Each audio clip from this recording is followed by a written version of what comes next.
Hi everyone, welcome to today's session of Coaching Across Boundaries.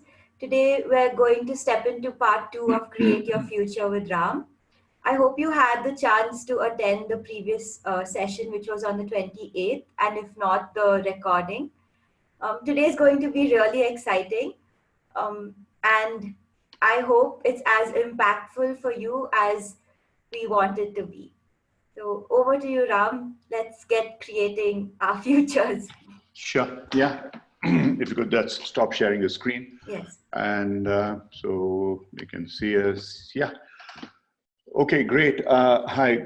I think the group is just coming together. I'll give some time before really get into anything meaningful. So just want to say hello to all of you. Good day to those of you from different parts of the world. Good evening to those in India. Good morning to those in the United States. I have Betty here with you as also Nishmita. Betty will again join me. She has gone through some other processes. It's just been a couple of days for her. And what I would like to invite is if any of you in the group has gone through this process, especially the growth wheel, however successful or unsuccessful you think you have been, and the 65 back vision. And if you are stuck there and if you really would like to be in the panel, let me know at the end of sometime. You can raise your hands, do whatever, or put it on the chat, and maybe I'll be able to take a couple of you and work with you on this. I think that would be useful because it's more important that we work on the problems that you're facing and getting through this process, which I did for several years. I had the time. And when I do with workshops, I'm able to go into much in-depth work with individuals. So it becomes a lot easier to work with. So at this point in time, since I'm addressing people unseen, you may see me, but there is no real connect, as it were. So if there are a couple of you who I do not, I'm saying this very authentically, probably it's a little too direct. I do not want any cognitive discussions. I'm not here to answer any questions about the existentiality or the philosophical background and why and so on. I'm not here to justify any of it. It's a process that's worked for me. It will work for a number of people. And I'll give you a brief background now as I start. And so if you have any problems in working with it, as a couple of people have told me, as Betty herself had told me, I would be more than happy to address those issues with you. So, so please, no comparison with some other process. There is no cognitive inquiry about this. It's not about cognition. It's about experience. So let me start with it. There was a question in the forum. A few people had posted out there, and I had offered the same thing, that I would take them on. And the second is, I also, yesterday, when I had one of my classes in the cohort, I was told by one of them, one of the participants, as to what the problems that she faced. So I'm trying to address that, and I see Pradeep has raised his hand. So Pradeep, if you can just, in the chat, you can put down exactly what is it that you would like to address, that would be great. So, and so would any other people who would like to raise their hands and be invited to the panel, so I can have a chat with them briefly. There won't be much time, but certainly I can try and do what I can.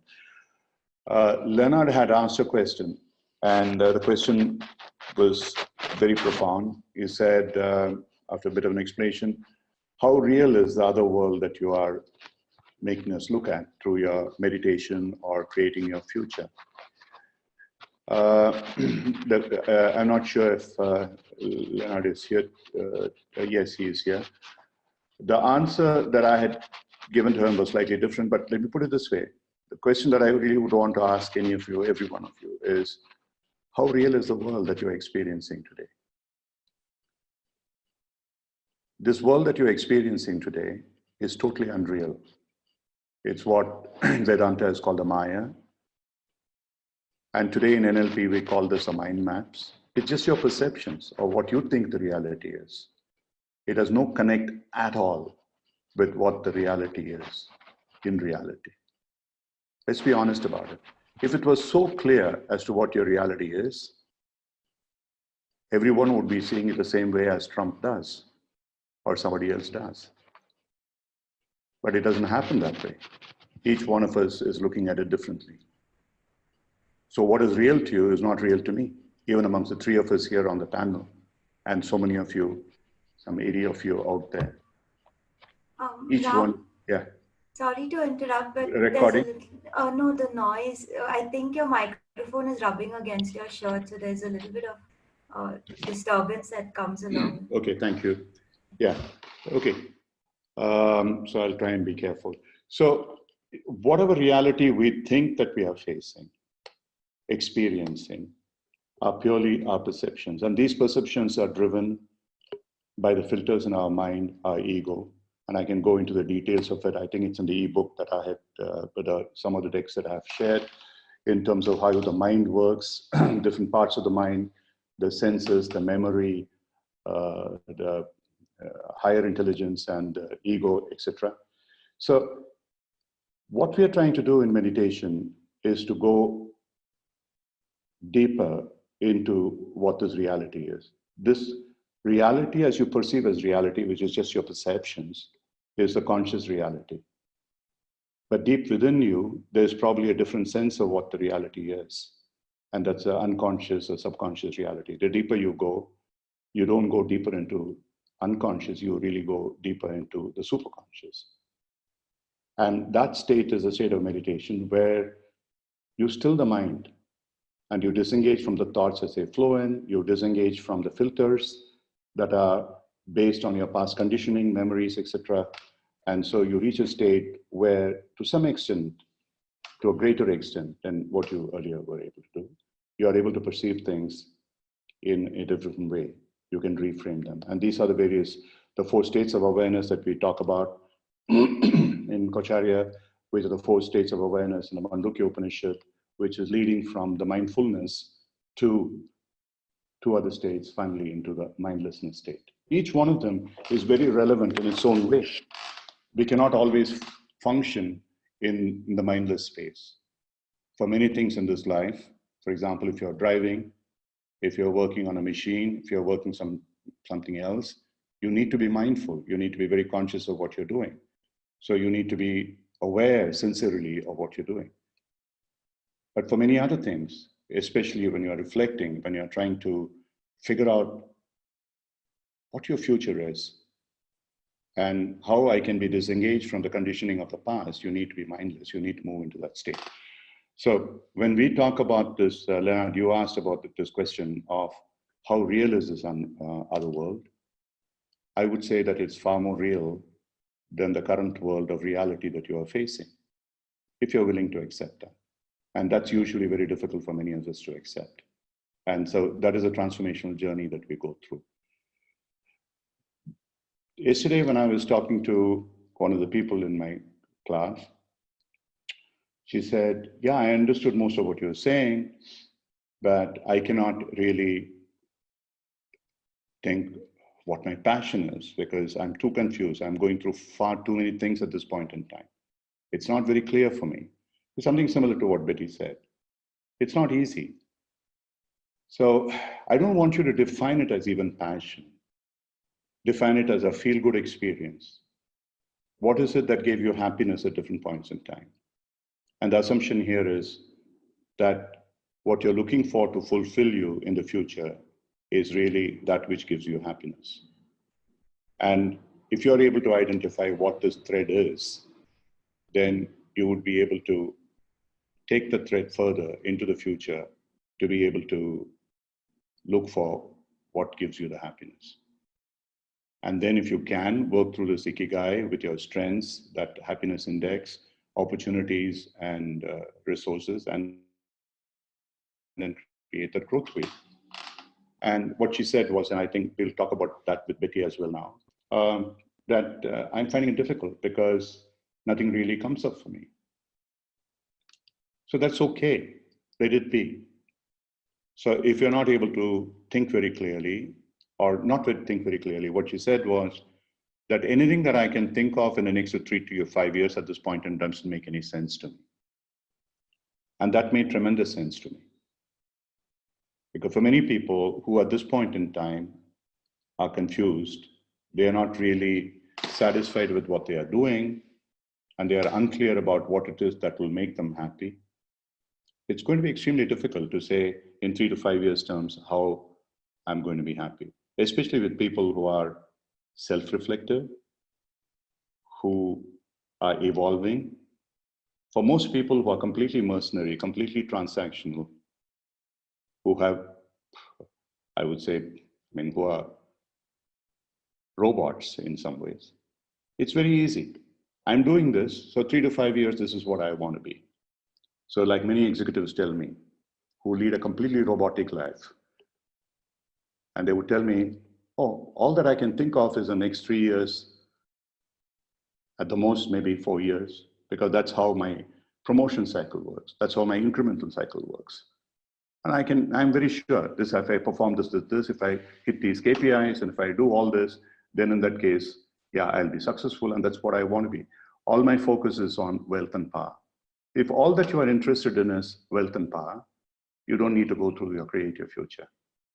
You will find that at some point in time, like I did, you get overcome by greed, you get hit by trauma, and you're going to be depressed. You're going to have a problem.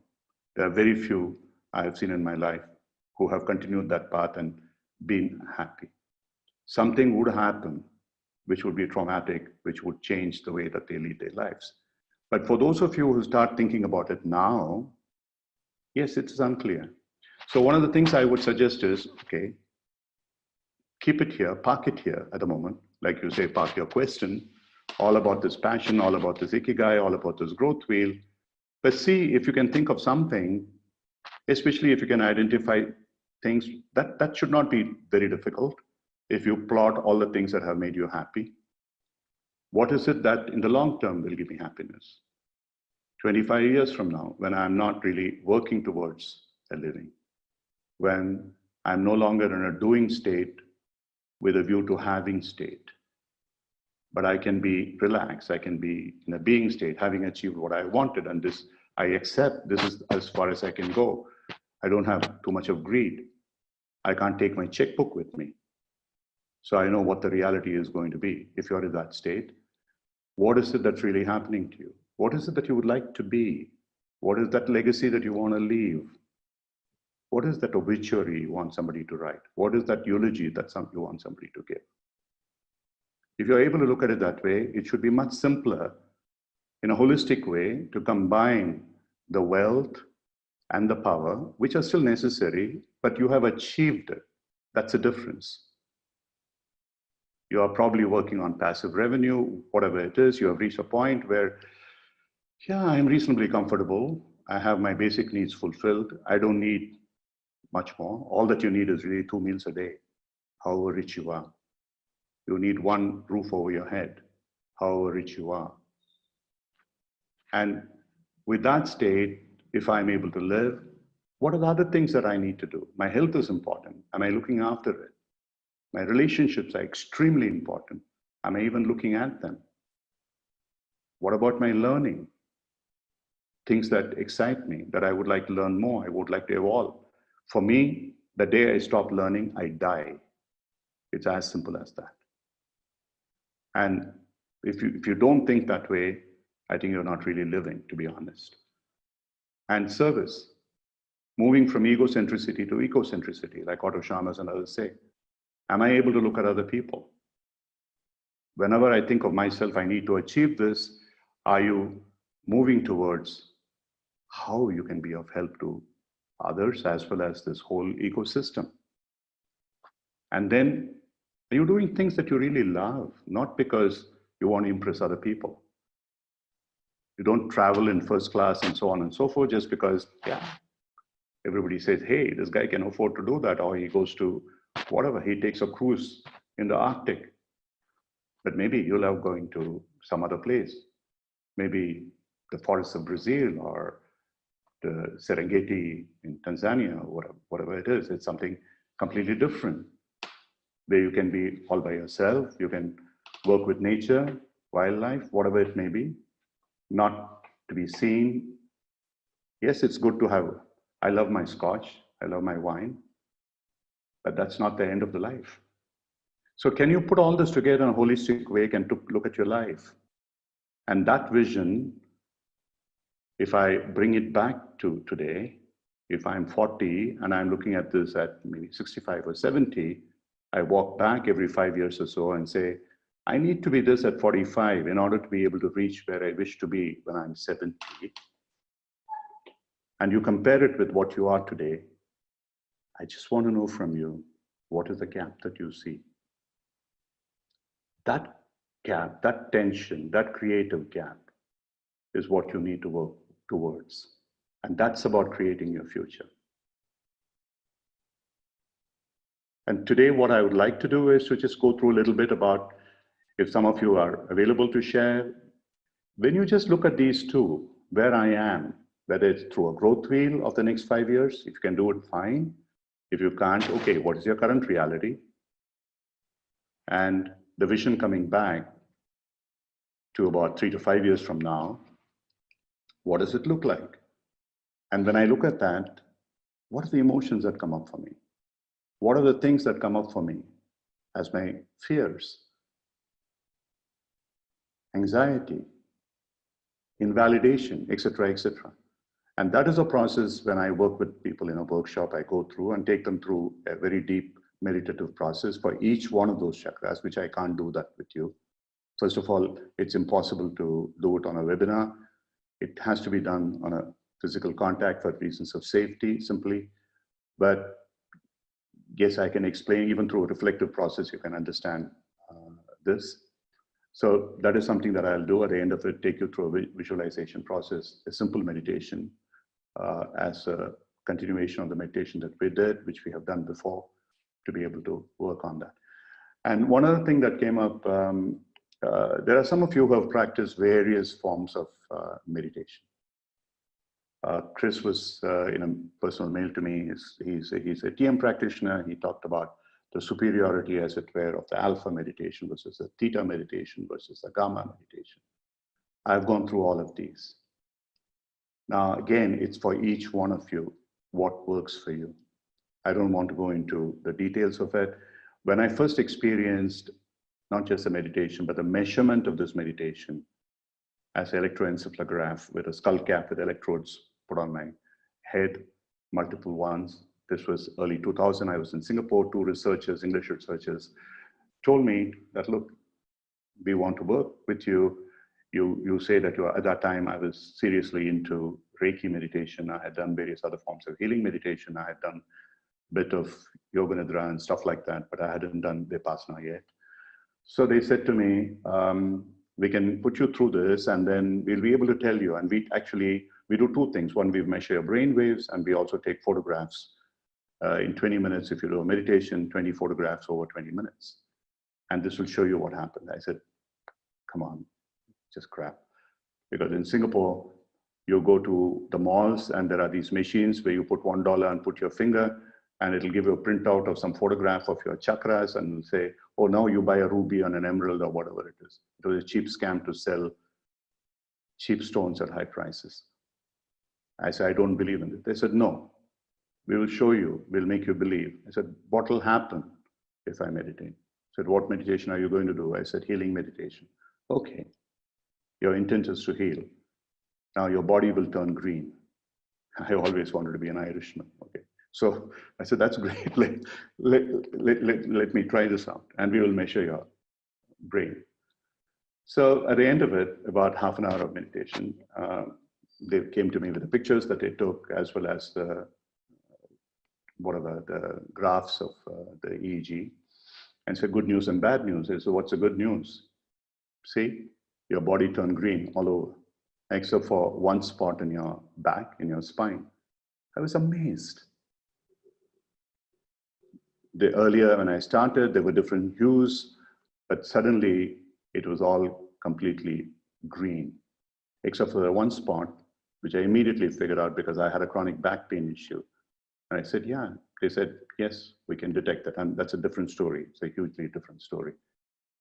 The second was that they said, what's the bad news? They said, oh, you're not meditating at all. I said, thank you very much. So what is happening here? They said, if you are meditating, we can measure. And normally you are in a beta waveform, which is 12 to 20 hertz. And you should be coming down to 8 to 12 or below theta. 8 to 12 is alpha. You should be either in alpha, or if you really go to sleep, and you will be going down into theta. But yours is hitting the roof. It's going beyond the limits of this equipment. I said, okay, that's all I know anyway. 3 years later, I happened to read Herbert Benson and his experiments on gamma waves of the brain. And he had worked with Tibetan Buddhists, the lamas who were flying over the Himalayas and all kinds of stuff. And he established that they were working at brainwave of 30 plus, sometimes 40 plus. And he called it the gamma wave. So I found someone who could measure that, who had the instruments, and I found I was hitting pretty much 40. So brain works differently at different times. When you are in what you would call the integration of active and passive, the Shiva and the Shakti, the potential and the actuality, and you're really trying to achieve something, but you're still disengaged, you are working at the gamma state. But if you're the kind of person, I'm walking into the sunset, I'm walking into the forest, I want to be completely relaxed and I want to be in a state of winding down, yeah, it may be alpha. And if you're going deeper down, you're going down into theta. It all depends upon who you are at a point in time, the same person at different points in time, what you want to do.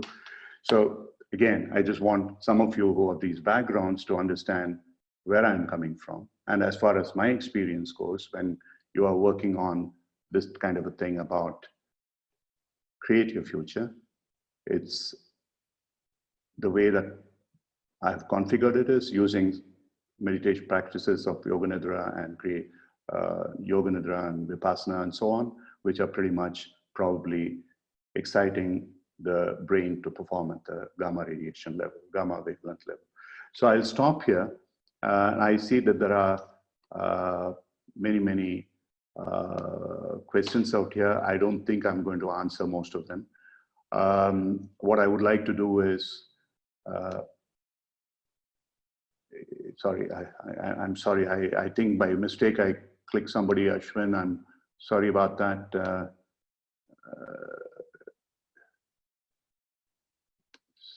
So I'll have to take you out of this stuff. Yeah, who was it? Pradeep had earlier put us, if there's anybody who would like to come on the panel, let me know.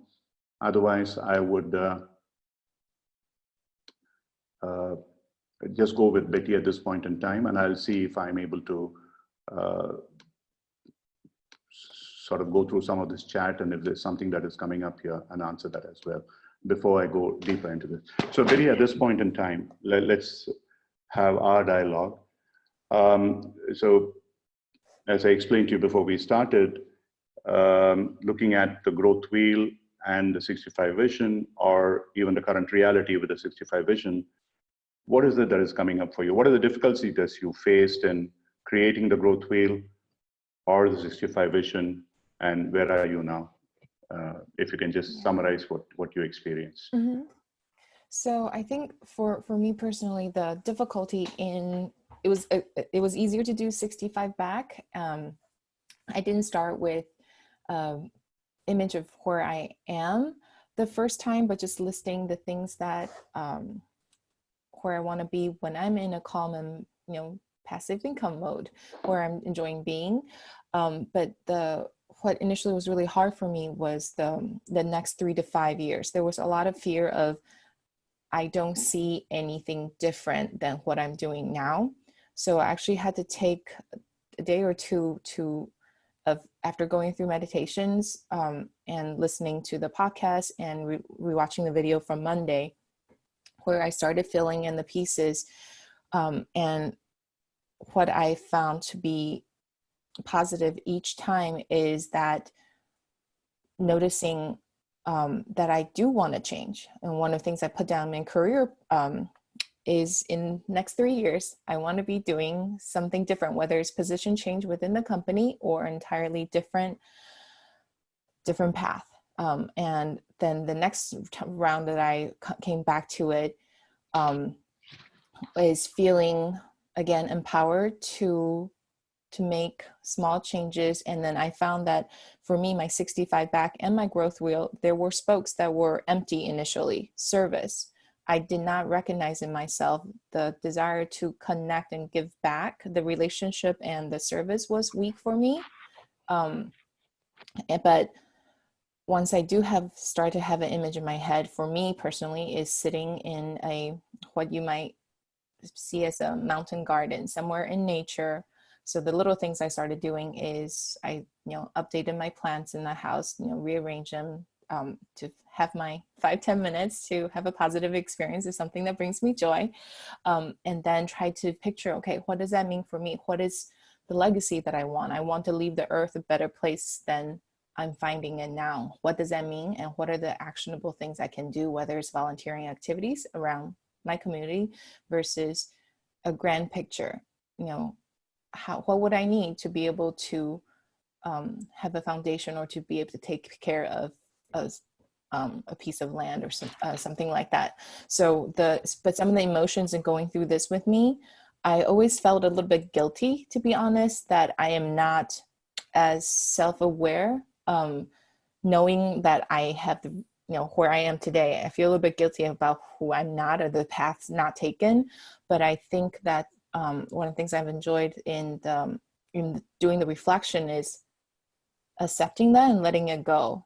That's not helpful. But I recognize that, yes, I have those thoughts, and what are the things that are going to be more peaceful and joyful to me, and then starting to fill those in. And for me, again, in summary, is the biggest thing is the gap is my service wheel was missing. And yes, in thinking back, when I have the picture of my mountain garden, I'm able to be independent, but I'm not alone.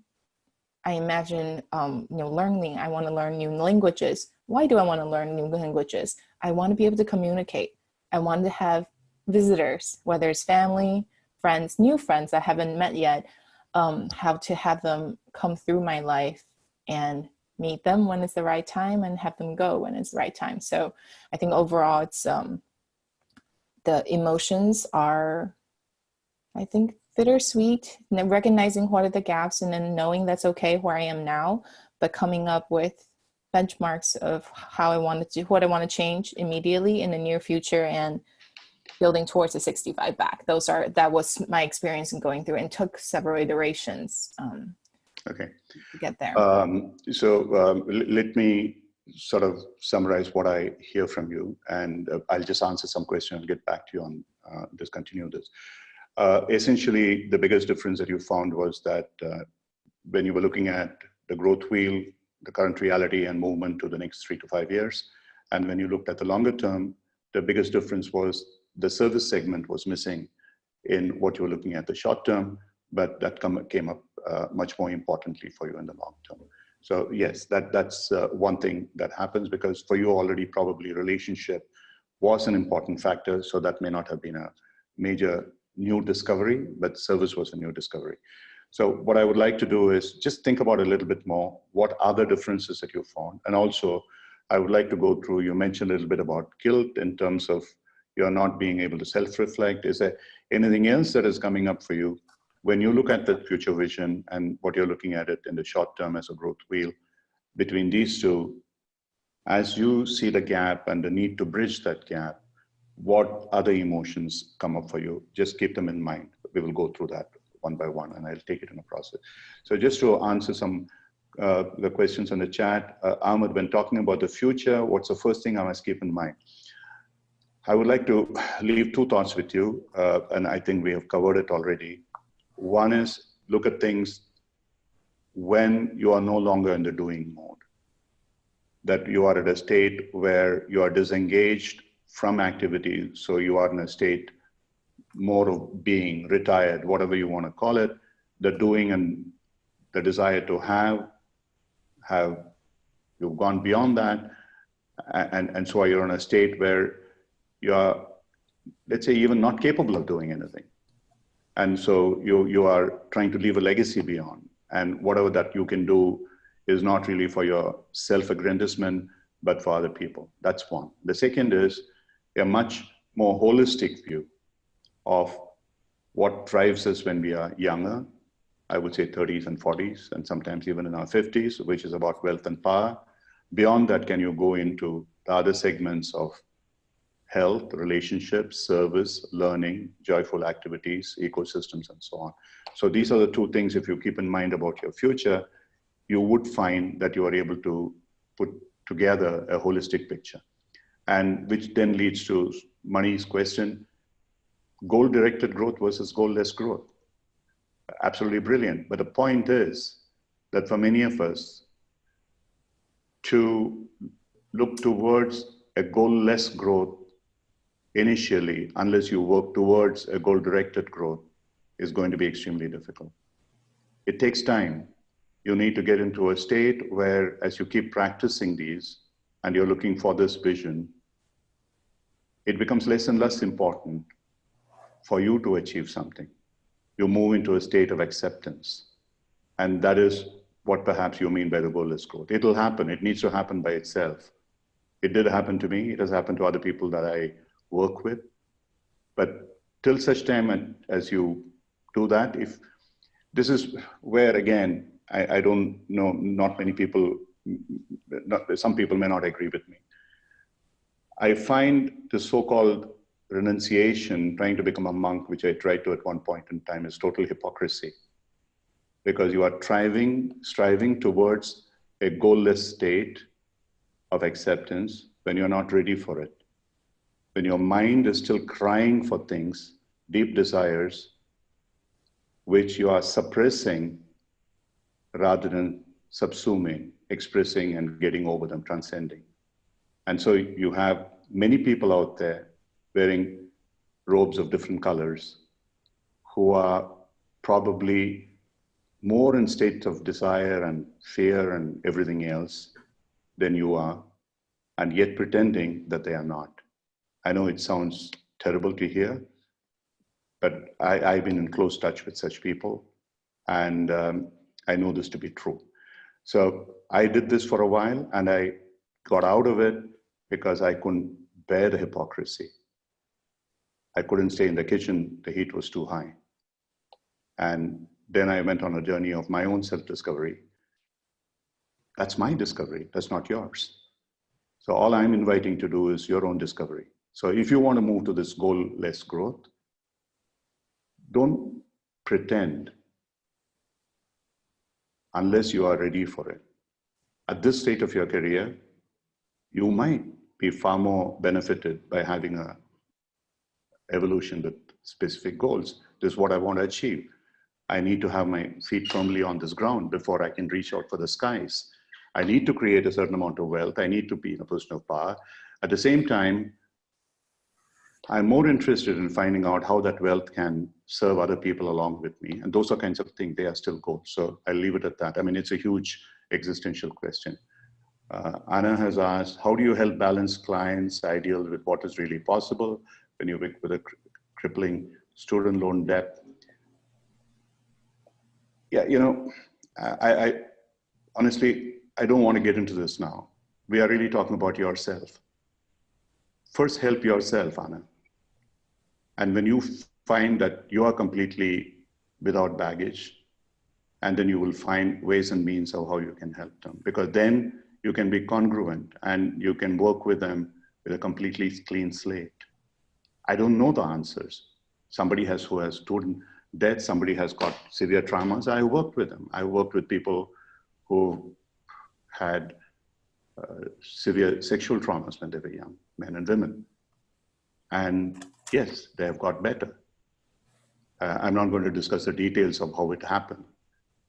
It happens because then you deeply empathize with them. You are generative. You are there with unconditional positive regard. And you let them find out. You don't help them. You don't help them.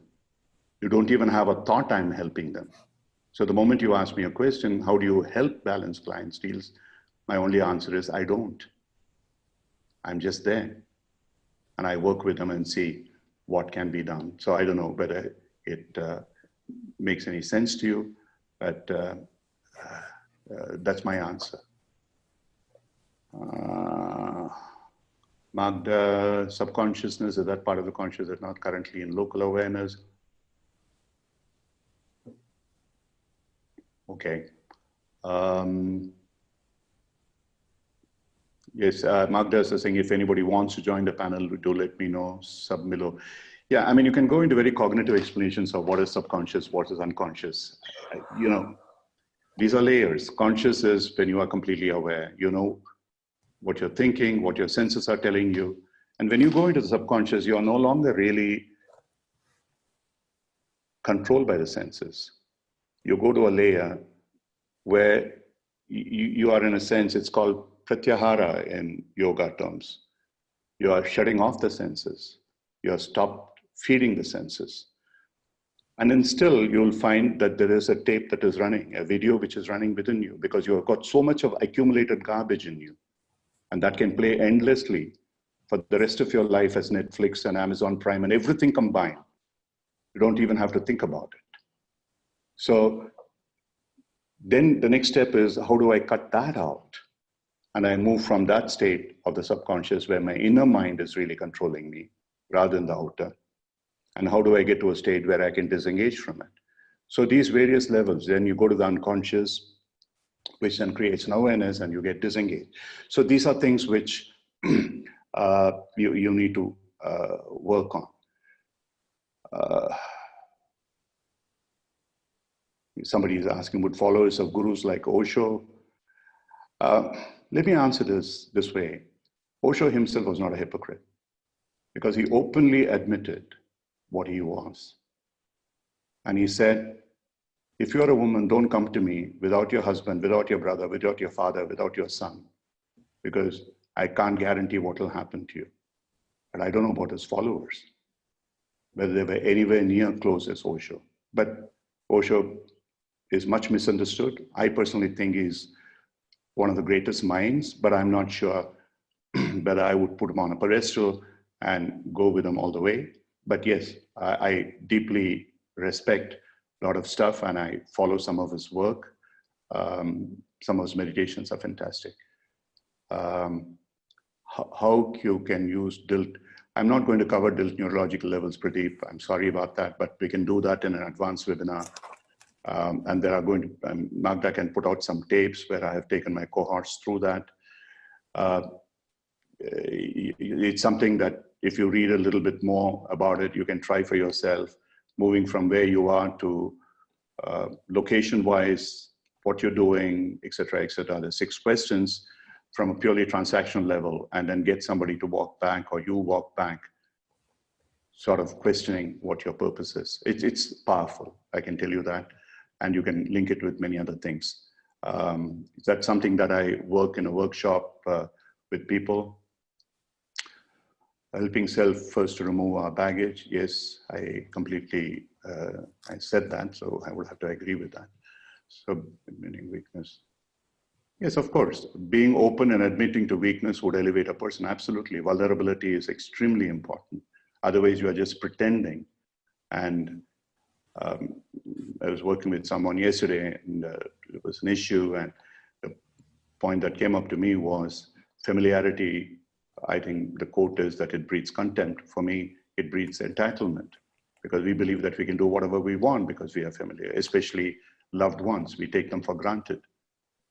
And so admitting that that is wrong, admitting that I made a mistake is going to be the most powerful thing that you ever did.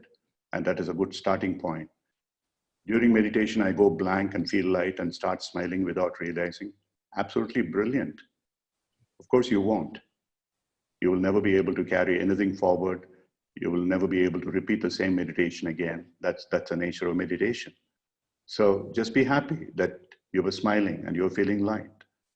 And keep doing it. And I'm sure over a period of time with practice, one of the things that you can do is listen to that meditation that I did in the last session especially the last part where you're expanding and expanding and expanding. That usually gives you a feeling of lightness, that gives you a feeling of, brings a smile to your face. So it's something that you need to really practice.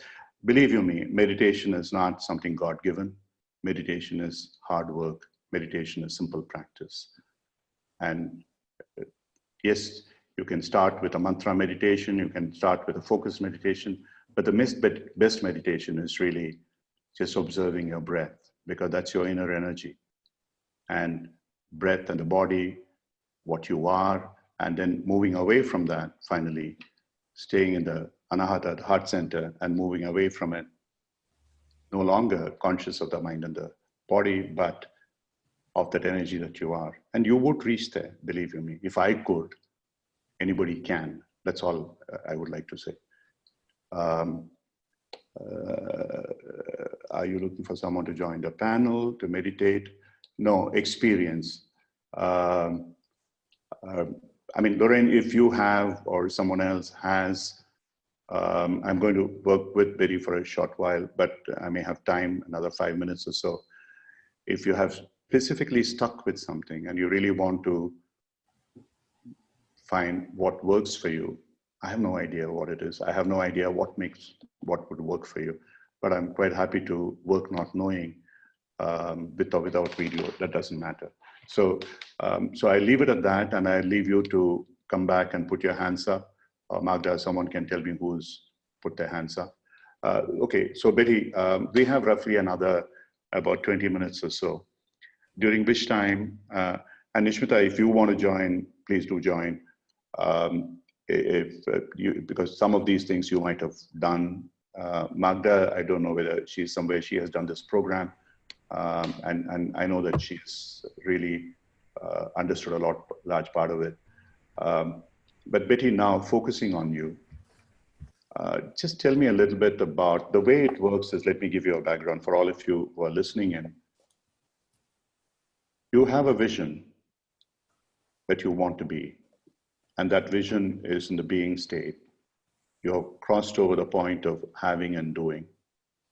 And then you also have this picture of your current reality, or something in 3 years from now that you would like to achieve as an extension of your current reality. And if these two are the same, then it means you haven't really done the exercise well. It simply means that. Either that, or you are so highly evolved that you don't need any help from anybody, because your current state is your vision. There may be some people like that. I haven't met anybody so far, but they could be. Or you haven't really thought about and understood what the future vision is, because most of us are driven by doing and having, especially most parts of our life. Maybe a little bit of being, but most of it is doing and having. So when you are in that state and you are really looking at a state of going to the vision, there are multiple things that come up. Maybe a feeling of loss, a fear arising out of that loss. That fear produces, like the Kubler-Ross model, denial, anger, bargaining, depression, and so on and so forth. It can create anxieties. It can create invalidation. Am I good enough for that? Do other people, would they accept me for it? Or inadequacy in terms of cognitive and skills and so on and so forth. How am I going to let go of my control that I want to control other people, and so on and so forth. So these are many of these things. So each one of them, these feelings reside in your body at the different chakras. The lowest level is the root chakra, which is the point where your trunk meets your thighs, as it were. And at that point, your deepest desires lie. And very often these deep desires in the current mode are likely to be very, very egocentric. These are things which are going to be very selfish. Even though you may not accept they are selfish, you may think that I want to achieve this, so what's wrong with it? There's nothing wrong with it. It's just that if it's not going to benefit other people, it's just egocentric. It's not egocentric. It's not other people centric.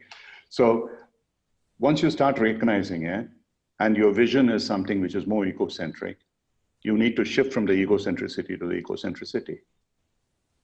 The moment you think about it, you start having some fears. What's going to happen when I let go? And that lies at the next chakra, which is the spleen, or the sacral chakra, as it is called, the lower abdomen, which is the seat of your primal fears. It's also the seat of the fear of death. It's a fear of identity, and so on and so forth.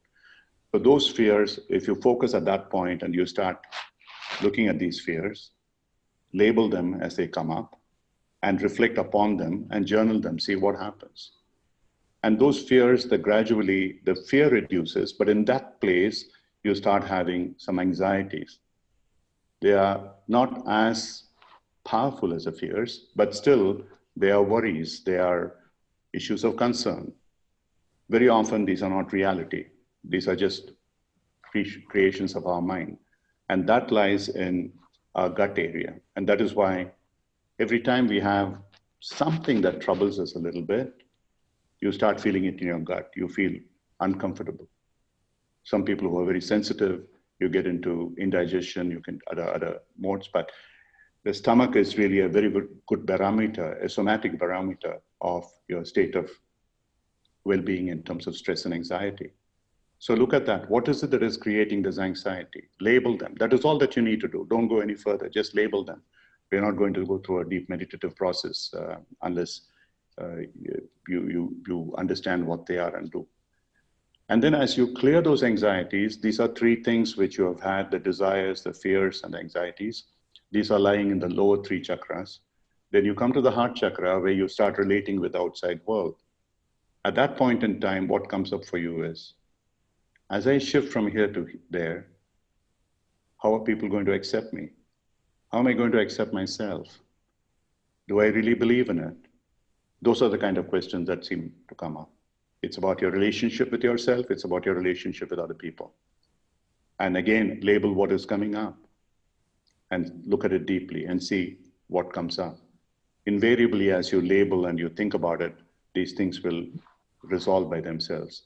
And then you move to the throat chakra, which is a point at which you're really expressing cognitively. It's like the Maslow's fourth level, your superiority over other people, rather than your uniqueness. So when you start thinking about it, so the kind of thought that would come up is, yeah, this guy is telling me give up all this and move there and whatever, but I'm so good at doing this. By giving up all this, I'm going to lose all that capability that I have. I'm a fantastic software programmer. I'm a fantastic business guy. And why the hell would I want to give up all that? And for what? I'm so good, and I'm so powerful and so unique, and so on and so forth.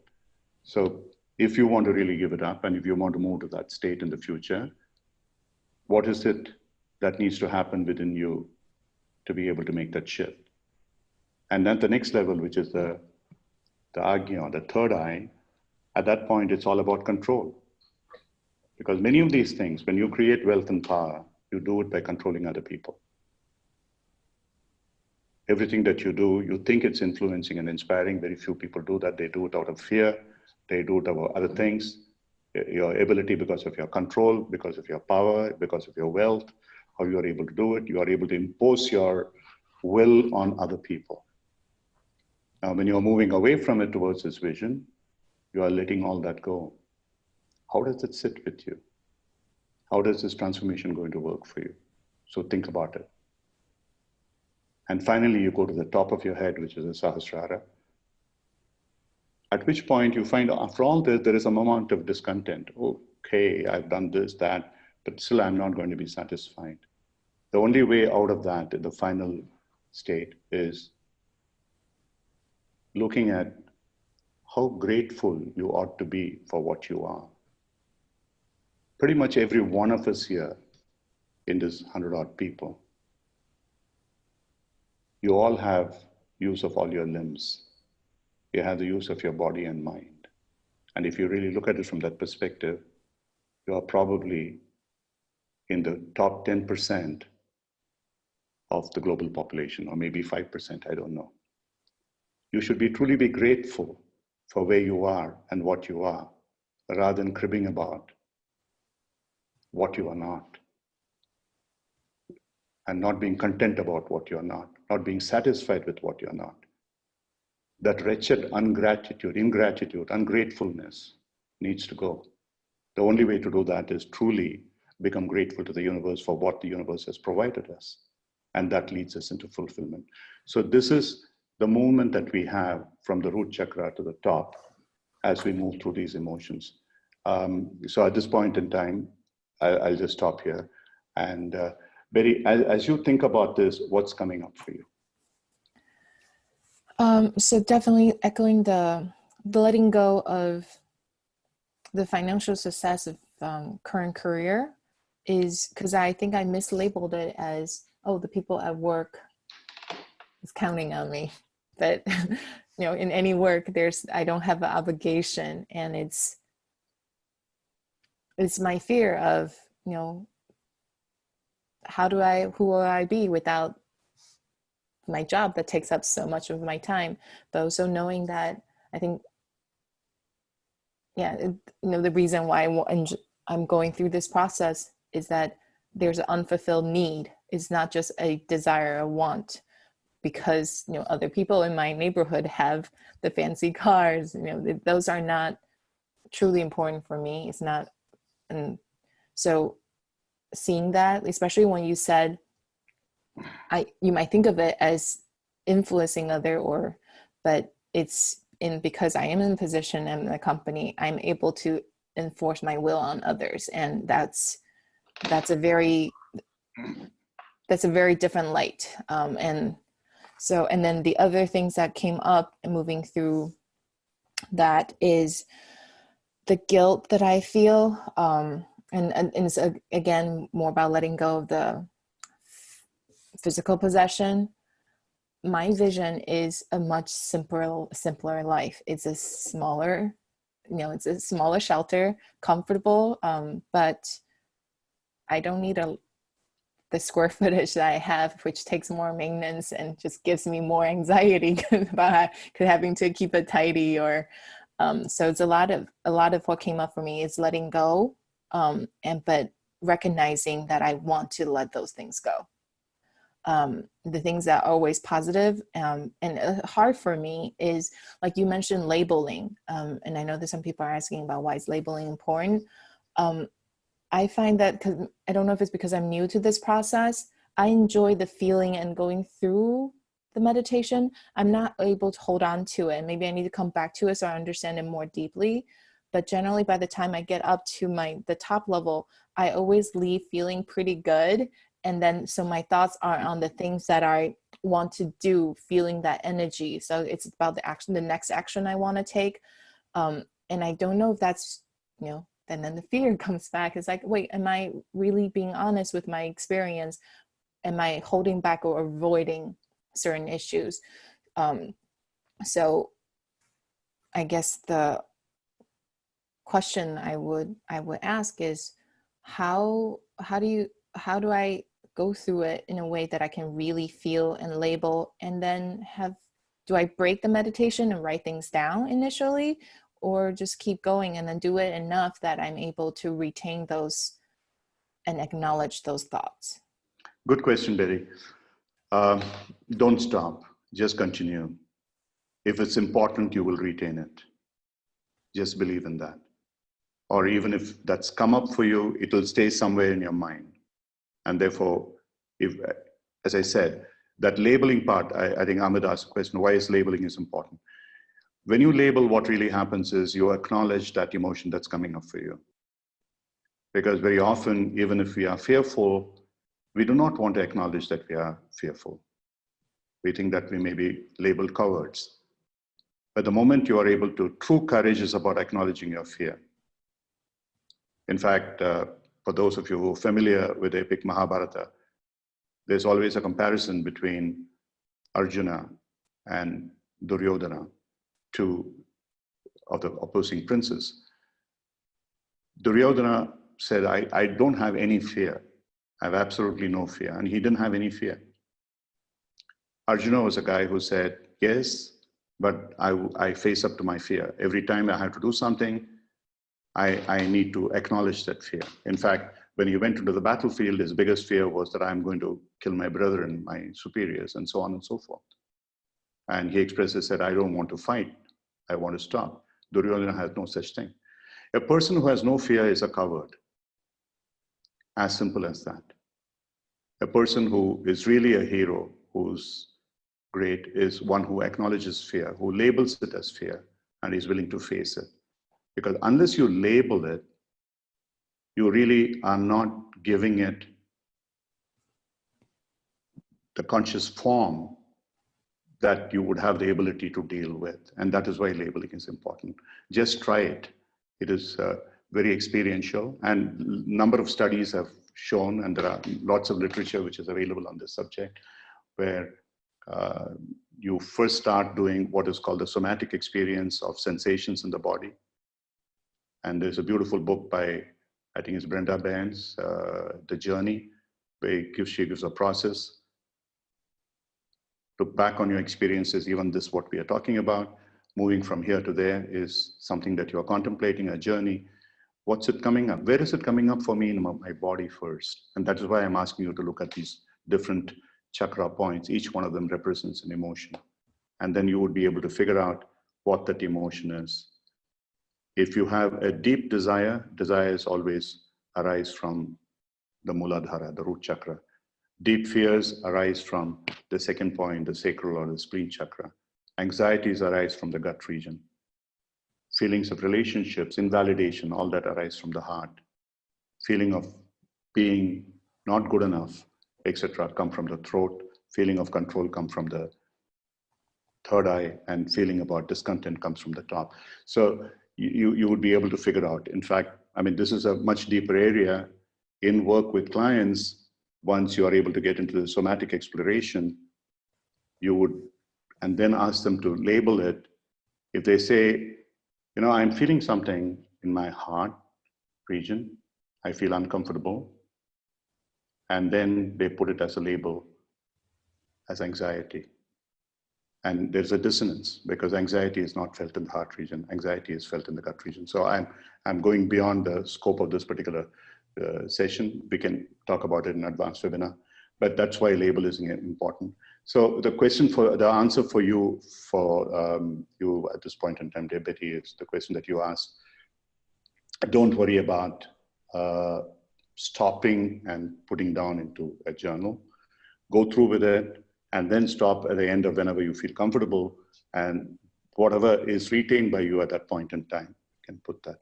The power is in thinking through it, what is happening at this point in time, the reflecting part of it. That is the power. And when you do put it down in a journal, yes, it has the additional impact of more consciously, sensorily acting upon it. So it'll have a greater effect, but the first is more important. Okay. So simply put, what I would suggest is these iterations that you talked about, you need to move through it several times. It's not a one-off exercise. In fact, I've been doing these things for the last 20 years, pretty much on a continuous basis, rolling basis. And each time there's something that new comes up. You never are in a static state. You are constantly in an evolving, dynamic state. So yeah. Nishmita, is there anything that is coming up for you? So one of the things that I think, for me, when I think about fear, the biggest fear that comes to my mind is just being aware of the power that comes with taking, I don't know how to word it properly, but like I said the other day, that line, our greatest fear is not that we are inadequate, but that we are powerful beyond measure. It's about being in a position of any sort of power and not using that power correctly, or just or doing something where you're not able to handle the repercussions of it, or to right that wrong, to leave someone who is depending on you, where you gave them the idea of, being dependable on, and then not being able to follow through with that. That's something that keeps coming to my mind. And yeah.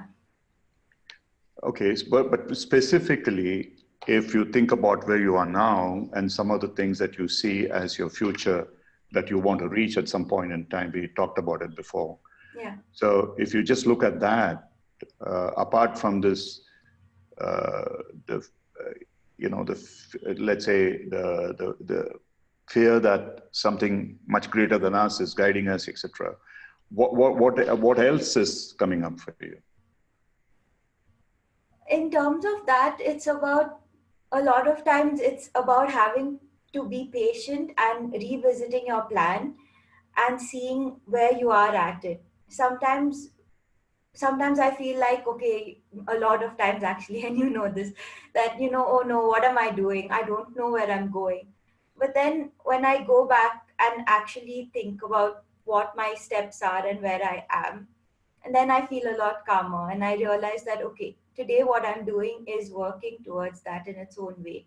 So in that sense, it helps to constantly, first to have some sort of a plan, at least some milestones, and then think of steps, and then also constantly revisit that, especially at the time of anxiety or panic. Talking it out definitely helps as well. Okay, so let us move on to the final stage of this. Mm-hmm. Now, if you look at, especially in your case, Betty, and if you're clear about it for you as well, in terms of the current reality and the vision that you are setting, and if you were to create an intent now that this is what I want to do, I just want you as well as everyone in the audience, to whatever extent that you can, even if it's not completely perfect, where is it that you want to move to? And what is the intent with which you want to move?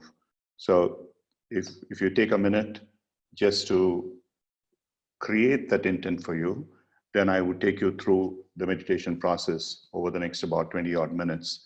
And once I finish with that, I'm just going to close the session, because I don't think there's any purpose in, after a meditative session, to engage in any conversation. I would like you to just sit there and continue it to the extent that you can.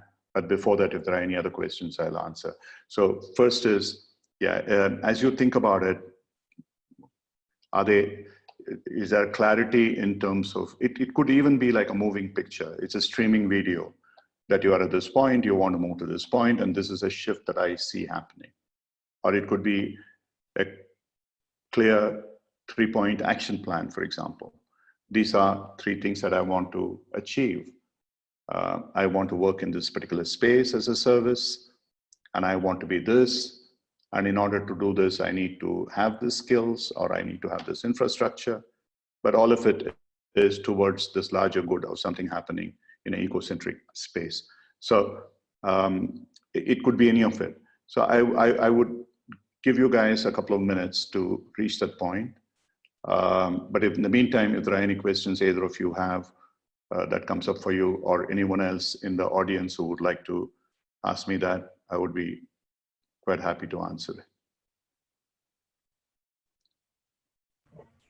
Does it have to be something tangible?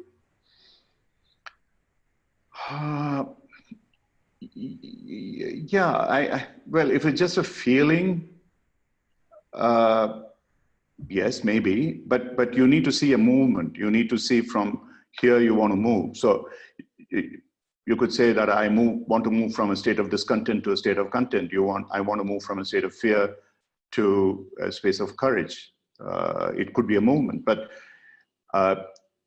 if you really want to put some action to it, if you want, let's say, in a strange way, the universe to help you, it won't help you with that feeling. It would want you to be clear. Because as Jesus said so well, if you have to ask, you have to knock before the door is open. You just can't say open sesame, and not even knock or push the door.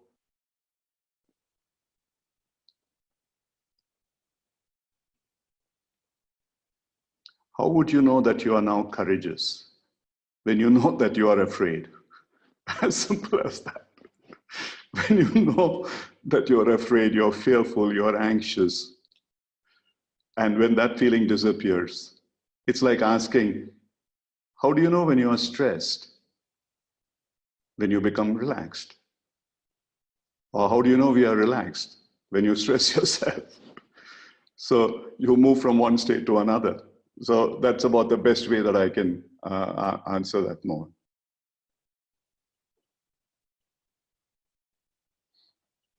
Ketan, I'm still having issues with past relationship. I did the chakras meditation. Yeah.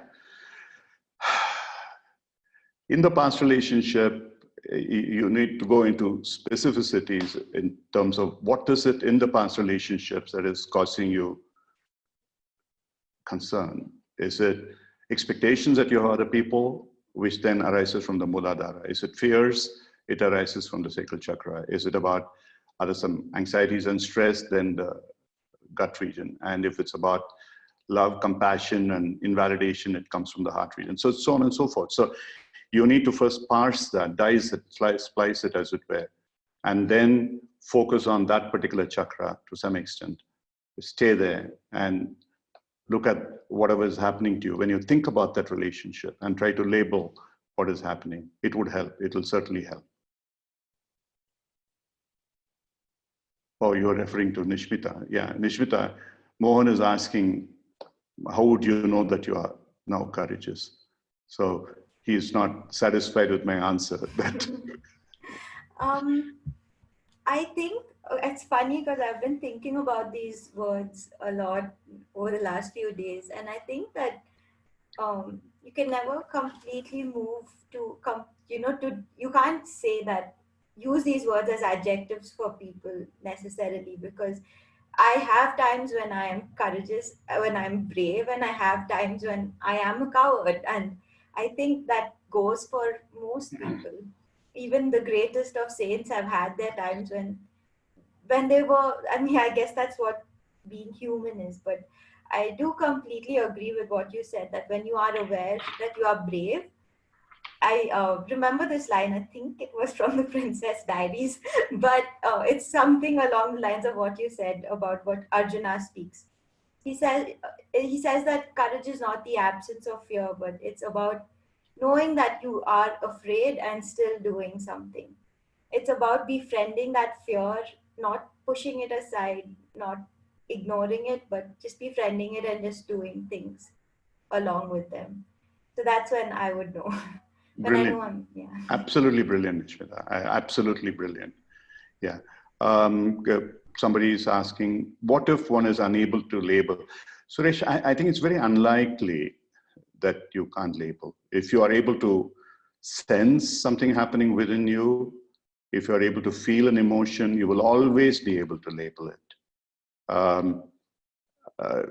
Unless you are saying that I cannot feel, I haven't yet come across an individual human who cannot feel, unless, I don't want to use those words, but you pretty much every normal person would have a feeling, and then you would be able to differentiate between, is it love, is it hate, is it fear, is it courage, is it anxiety, is it calmness, is it being loved, not being loved? These are the labels. So exact word in English language or in any other language that you want to use, that's up to you. It doesn't matter, really. All that you need to be aware is, what are you feeling at this point in time in your body? What is your somatic sensation that is coming up for you? We stop doing that. We don't really think about what's happening in our body. That's the biggest mistake. Every time that something serious comes up for you, even if it's, yeah, I'm feeling hurt, I'm feeling afraid, I'm feeling something, look into your body. What is coming up? Where is it coming up from? The body never lies. Thinking always lies. Emotions lie in between. Just remember that. So unless you really go down into your body, you will never be able to feel the truth of what is pain in the neck. Pain in the neck is pain in the neck. I mean, there are multiple ways of looking at it. One is about, yes, anything to do with the neck, anything to do with the throat region. I'm not just talking about the neck. In fact, if you read Who's that lady who talks about healing? She's brilliant, absolutely. And she says basically anything to do with the shoulder and the neck is that you are taking too much responsibility. Um, Hay, Louisa Hay. She's amazing. And many of the things that she talks about, slightly different from a somatic, not so much the chakras, but very differently. Okay. Eileen, before I go into the session, multisensory early childhood center, absolutely brilliant. So from where you are now to that, whether you want to see that, what you are envisioning as specific points, or you want to see it as a streaming movement, this is how I'm going to go. Whatever it is, it's up to you. So when we come to the visualization, there's a point at which I would like you to just keep that. So what I would request you now at this point in time is please just keep that intent in mind. And now we'll go into a meditation. We have roughly about 20 minutes. I'll try and finish it within that time. At the end of it, I'm just closing the session. And anybody who wants to post anything, ask me any questions, please do it in the forum. Or we'll take it up in the advanced webinars, which are on the second Wednesdays of every month. Okay, so, so we'll start the meditation with your permission. So please mute yourself, please close your eyes. And wherever you are sitting, if you could place your feet on the floor, feel the earth, or if you're sitting down, cross your legs, whatever you're comfortable with. Keep your back, spine, neck, and head in one line. Have your arms resting comfortably on your lap or an armrest if you have one. Bring the fingers of the first 3 fingers of the 2 hands together as a kinesthetic anchor so that you are able to come back to the state whenever you wish. Close your eyes and breathe deeply. Inhale deeply. Breathe from deep within, below your navel. Hold that breath for as long as you're able. And exhale completely. And hold that exhale breath. And inhale. So continue this process with your feet firmly on the floor, with your arms resting comfortably on your lap or on the armrest, with the fingers, first 3 fingers of the 2 hands coming together in a circle. With your eyes closed, with your spine straight, with your back, neck, and the head in one line. You're going deeper and deeper into awareness as you keep breathing deeply, inhaling deeply, as deep as you can from your navel, holding that breath, exhaling completely, and holding that breath. As you continue this process, as you are inhaling, visualize that you're inhaling the energy of this universe, refreshing you, re-energizing you, recreating you. And as you hold the breath for a few seconds, allow that energy to spread to every part of your body, from the top of your head to the tips of your toes and fingers. As you exhale now, let your mind and body expand outside of the contours of your body, expand and expand and expand into the energy state outside. And as you hold your breath, after the exhalation, allow yourself to become a part of that energy space.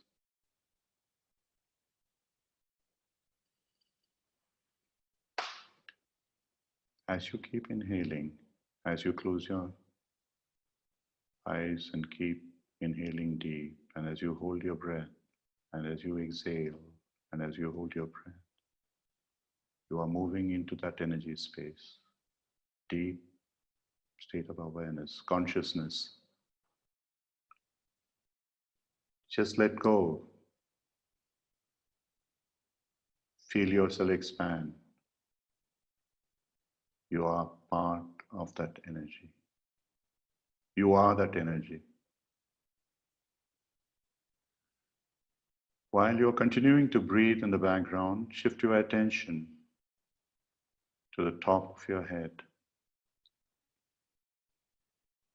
the crown center.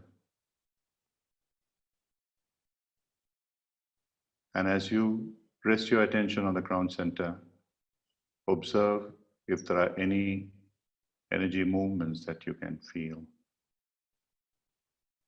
It could be just the pounding of the blood. It could be some skin movement on the skull. It could be like an ant crawling. It could be anything. Whatever it is that you feel, as you focus on this point.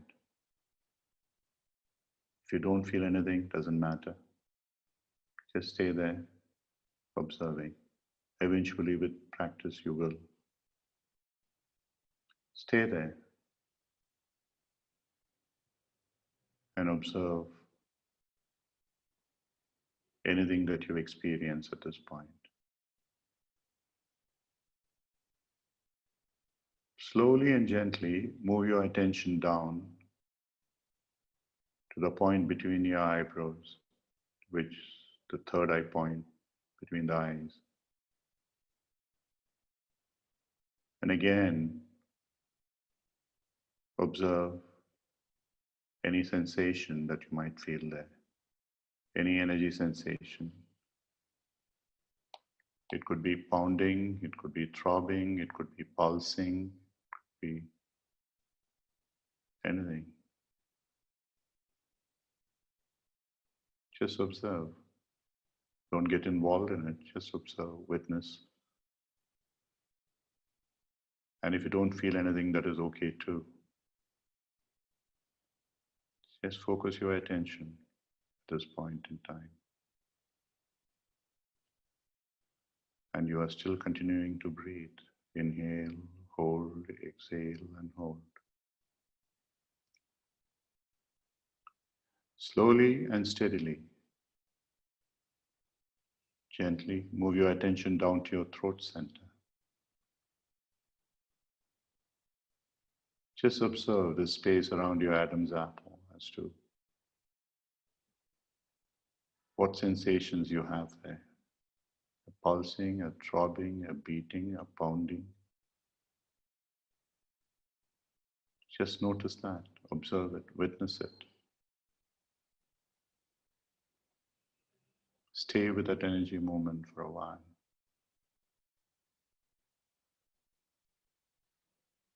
Just become aware of that part of your body.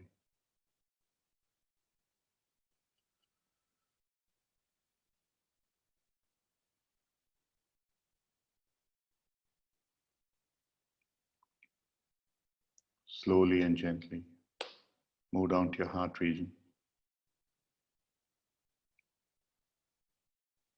And again, observe any sensation. It could just be the heartbeat, it could be some throbbing, it could be something else, a movement of sorts. Whatever that happens, just observe, focus on it.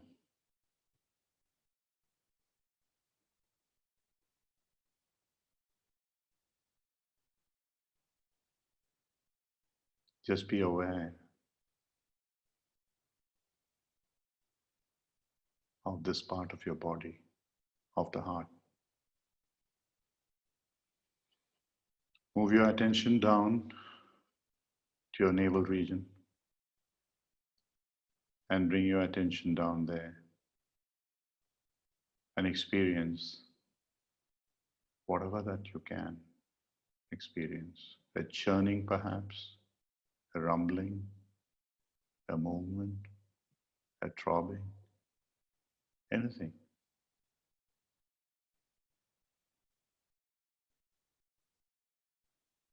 As you develop the ability to become aware of what's going on, you will feel some energy. If you don't at this point in time, don't worry about it. Slowly and gently, Move down further into the groin abdominal area. And again here, experience any sensations that you might feel.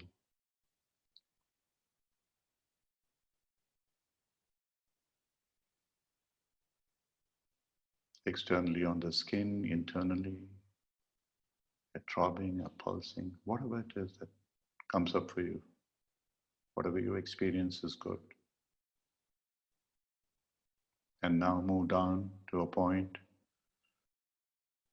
where your thighs meet your trunk, the perineum point, the bottom part of the spine, the center of your inner energy, Kundalini, and stay at this point. And again, try and experience any energy shift that you have, any sensation that you have. Maybe a bit of tightening, it may be a throbbing, it may be a crawling, it may be anything, whatever you experience, or even if you don't, it's okay.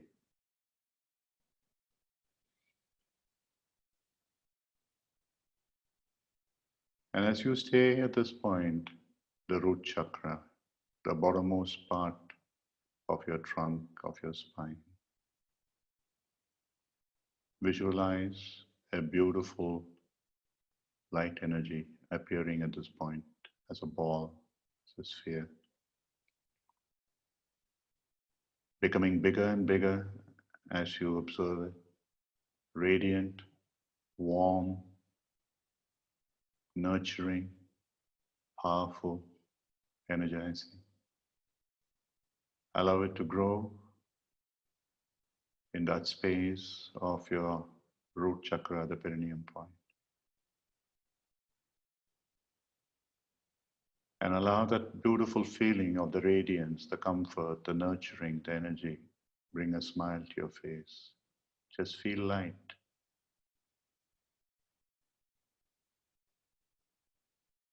It's almost as if you are giving permission to yourself to expand. Slowly and gently allow that ball of light to move up to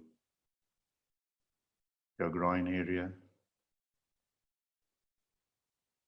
becoming bigger and bigger, growing, dissolving all the fears that you have, instilling courage to face those fears.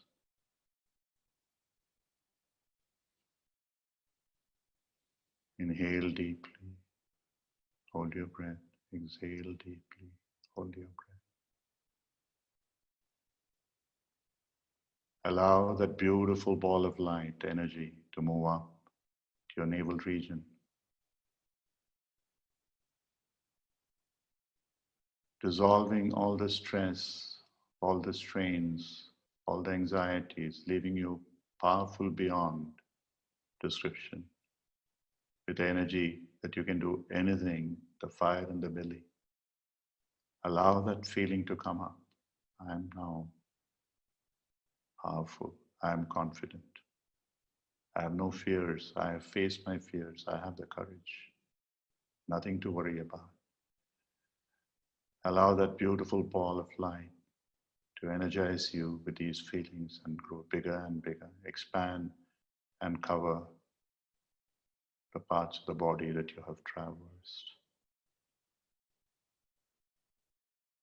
Now allow that energy to move gently to your heart region. And as it reaches the heart region and covers the entire body, the heart and below,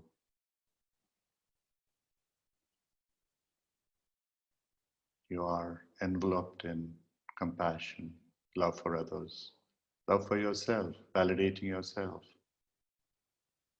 feeling totally free, expanding, expanding, expanding, along with that light energy, growing and growing, feeling light, smiling. Let this energy move up to your throat region.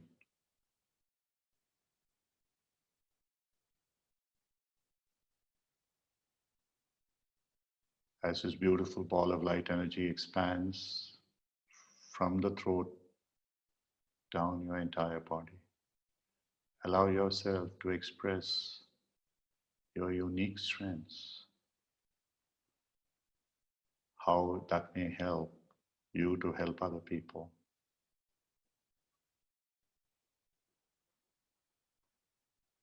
And slowly and gently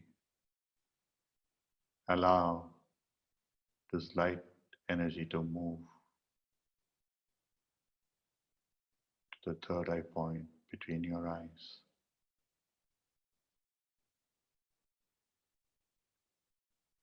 Giving you the power to control yourself, to let go, and not to control others.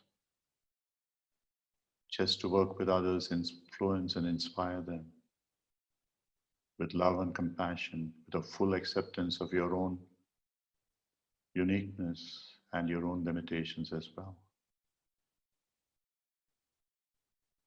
Expanding in love, compassion, service, and humility. And allow this light energy to expand to cover the top of your head, your entire body. And fill yourself with gratitude for what you are, what you have received, and what you'll be doing. And accept and surrender, bow down before this energy of the universe. In total acceptance of your own potential and power, at the same time, your own insignificance in comparison to this wonderful energy of the universe of which you are part. To serve as a part of this universal energy, moving from needs of your individual self into the larger needs of humanity and the universe. As you reach this point, allow that energy to expand and expand and expand beyond you.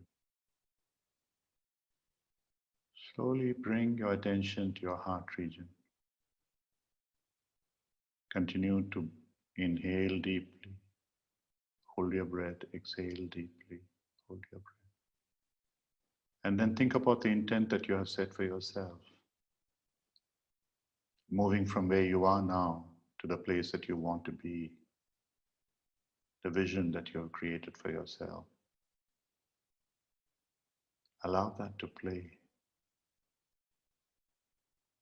as a movie, as a video, in whichever form you wish. If you're not highly visual, see it as bullet points, diagrams, or maybe as a video if you can. Expand in that space, create a 3D picture of what is it that you would like to be. Bring in all sensory elements into it. Vision, sound, joyful laughter, appreciation, feeling being touched by people, smelling and tasting, all the senses in glorious color, in glorious dimensional shape, bigger and bigger, bigger than a football field in your mind's eye. Visualize yourself as what you wish to be, and that is what you will be. The universe will grant you that as you are in this deep state of awareness, one with the energy of the universe, with the potentiality to create, manifest any actuality that you wish, as long as it is for your benefit as well as of those of others. Embed this as deep as you can.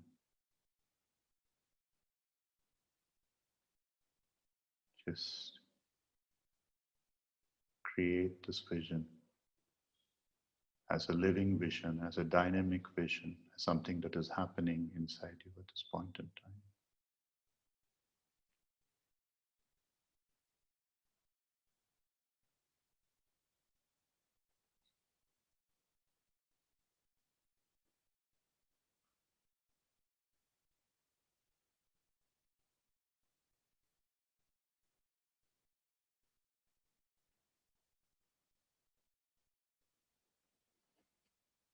Continue with this. You have the anchor that you have. Anytime that you want to get down into this position, you can. Have complete faith that this intent that you have created, that you have meditated upon, will be the truth, will be the reality that you will achieve without a doubt. May the universe bless you. Om Shanti, Shanti, Shanti. Peace be upon you. Slowly, gently open your eyes.